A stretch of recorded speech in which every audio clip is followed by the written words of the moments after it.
करवीर तालुक्यातील उजळाईवाडी ग्रामपंचायतीमध्ये आमदार सतेज पाटील यांच्या गटाची सत्ता आहे। या ठिकाणी सत्तारूढ आघाडीत ठरलेल्या समझोत्यानुसार प्रकाश पाटील यांनी उपसरपंच पदाचा राजीनामा दिला होता। त्यानंतर उपसरपंच निवडीसाठी आज ग्रामपंचायतीमध्ये विशेष सभा बोलवण्यात आली होती। सभेच्या अध्यक्षस्थानी लोकनियुक्त सरपंच उत्तम आंबवडे होते। या सभेत उपसरपंच पदासाठी सारिका अभिजित माने यांचा एकमेव अर्ज दाखल झाला। त्यामुळे त्यांची उपसरपंच पदी बिनविरोध निवड जाहीर करण्यात आली। निवडीनंतर सरपंच उत्तम आंबवडे, मावळते उपसरपंच प्रकाश पाटील यांच्यासह सदस्यांनी नूतन उपसरपंच सारिका माने यांचं अभिनंदन करत यशस्वी कारकिर्दीसाठी त्यांना शुभेच्छा दिल्या।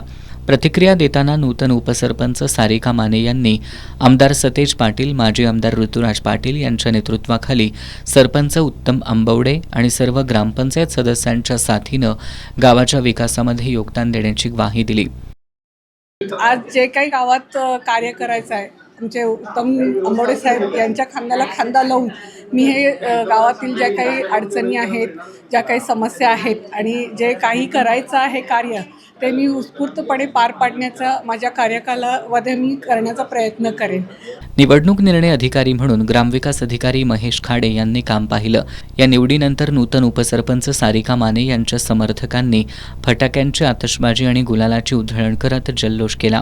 यावेळी पंचायत समिती सदस्या डॉक्टर शिल्पा हजारे, तंटामुक्त गाव समितीचे अध्यक्ष नायकू बागणे, प्रकाश पाटील, सोनाली मजगे, भाग्यश्री पारखे, प्रतिभा पोवार, सुचिता सूर्यवंशी, चंदा माने, संदीप माने, बुलगानी कांबळे, अभिजित माने, सचिन पाटील, राजेंद्र माने, काका पाटील, संपत दळवी, सुनील गुमाने, नंदकुमार मजगे आदी उपस्थित होते।